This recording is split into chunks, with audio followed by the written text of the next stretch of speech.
जय भीम साथियों, जय भीम। और साथियों, मैं जो बार बार जय भीम बोलता हूँ ना, इसलिए जय भीम बोलता हूँ कि इस देश में जो 85% आबादी है, जैसे कुम्हार, भगवान, धीमर, माली, गडरे, पासी, चमार, भंगी, ऐसी बहुत सारी जातियाँ हैं। और भंगी तो एक ऐसा समाज है साथियों, जिससे आज भी बहुत सारी जगह छुआछूत मानी जाती है। उसको अपनी खाट पर नहीं बैठने दिया जाता, उसके बाल नहीं काटने दिए जाते।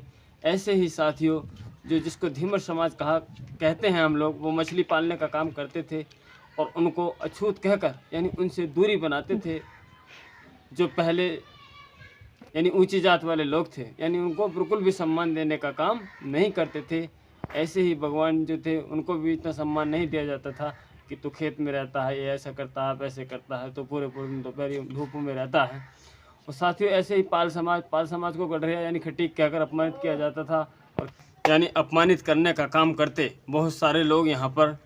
और साथियों, ऐसे ही एक जाटव परिवार था, यानी चमार परिवार था, जिसको अछूत कहा जाता था।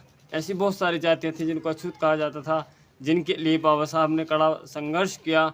और कड़ा संघर्ष करने के बाद आप तो सब जानते हैं कि ये पानी पीने का हक जो मिला है, जो मैं जातियाँ बता रहा हूँ, यानी ऐसी सैकड़ों जातियाँ, सैकड़ों से भी ज़्यादा जातियाँ इस देश में हैं और जिनको आज भी अछूत कहा जाता है। मगर जब बाबा साहब के जाने के बाद मान्यवर काशीराम जी ने इस बीड़े को उठाया, और मान्यवर काशीराम जी ओबीसी समाज से आते थे, प्रजापति समाज से आते थे, तो उस समय भी यही चर्चाएं चला करती थीं कि संविधान केवल एससी समाज के लिए लिखा गया है, ना कि ओबीसी समाज के लिए लिखा गया है। तो साथियों, ओबीसी समाज यानी समाज चाहे कोई सा भी है इस देश में, सब समाजों के सम्मान में संविधान लिखा गया था, जिसमें न्याय, बंधुत्व, भाईचारा, यानी इस तरह की बातों का जिक्र अनेकों जगह किया गया। और यानी दुर्बल का जो जिक्र, यानी ऐसी बहुत सारी, जैसे कि ज्योतिबा फूले, महात्मा जी, महात्मा गौतम बुद्ध जी, और ऐसे बहुत सारे संत महापुरुष। यानी आज तो हम लोग जो मानते हैं कबीर जी को, यानी कबीर जी के दोहे तो बहुत सारे लोग सुनते हैं इस देश में, मगर कबीर जी की बातों को कोई नहीं मानता, उनकी बातों को कोई अमल में नहीं लाता। कि वो कहा करते थे, बहुत सारी बातें कहा करते थे कि पत्थर पूजे थरी मिले तो मैं पूजू पहाड़, या से तो चाकी भली जाकर पिसा खाए संसार। और आज साथियों, इस देश में लोग यानी लोगों को जाति और धर्मों के नाम पर सताते हैं। और साथियों, वही लोग नहीं समझ पाते जिनको सताया जाता है। जिन जातियों के बारे में मैं बार बार जिक्र करता हूँ, इन जातियों को इस देश में हमेशा से सताया गया है।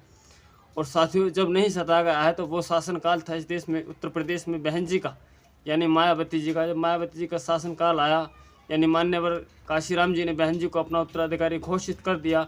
और वो भी इसलिए कर दिया क्योंकि बहन जी के अंदर वो गुण उनको नज़र आए, और उन्होंने अनेकों प्रकार के ताने सहे इस प्रदेश और देश में रहकर मान्यवर काशीराम जी के प्रति।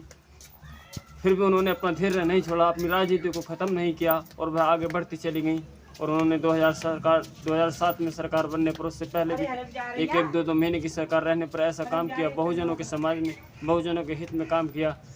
साथियों, तो बहन जी की सरकार लगभग 4 बार सरकार आई, और एक बार तो पूर्ण बहुमत की सरकार आई। तो बहन जी ने उत्तर प्रदेश में बहुत सारे काम करने का काम किया, यानी सर्व समाजों को, यानी ये ओबीसी समाज, एससी समाज, एसटी समाज, और इसके साथ साथ ये हमारा जिसको मुस्लिम माइनॉरिटी, अल्पसंख्यक कहा जाता है, सर्व समाजों को सम्मान देने का काम किया साथियों।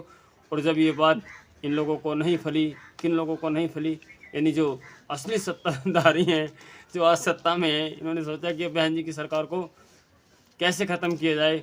तो इन लोगों ने साथियों बहन जी के प्रति ऐसी हवाएं चलाई कि बहन जी ने अपने जीवन में क्या करा है। उन्होंने हाथी बनवाए हैं, उन्होंने पार्क बनवाए हैं, उन्होंने इतना नोट जला, उन्होंने यानी उन्होंने मील बेचे, उन्होंने ये करा। ऐसी इस प्रकार की अनेकों हवाएं फैलाई गई। और जबकि बहन जी के कामकाजों को नहीं दिखा गया, बहन जी के शासन प्रशासन को नहीं दिखा गया कि कितना चुस्त रहा करता था, समय पर अधिकारी आते थे, हर जाति बिरादरी के व्यक्ति की मान ली जाती थी, यानी इसको सम्मान देने का काम जो बहन जी ने किया साथियों। और यहाँ फिर जब इन्होंने सोचा कि अब यहाँ दाल गलने वाली नहीं, तो इन्होंने हिंदू मुस्लिम का एजेंडा फिट कर दिया। और हिंदू मुस्लिम का एजेंडा फिट करने के बाद साथियों सरकार बन गई। और जब सरकार बन गई तो आज सरकार आप देख रहे हैं, यहाँ दलितों पर अलग शोषण होता है, यहाँ ओबीसी पर अलग शोषण होता है, या क्षत्रियों पर अलग शोषण होता है।